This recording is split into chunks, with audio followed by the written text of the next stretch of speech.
have down here at the shows. He's going to be flying in from your left side back there. And he actually comes from the continent of Africa. And he's what's called an African crowned crane.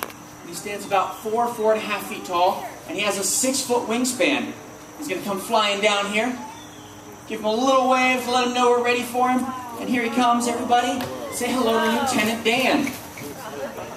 Now, Lieutenant Dan here does have some really long legs and a really long neck, and he'll use those long legs and neck to peer up over top of the grasses out there in Africa where he lives. And that crown of feathers on top of his head helps him serve a couple purposes. It helps him blend in with those grasses while he's keeping an eye out for predators like lions and cheetahs that might want to sneak up on him.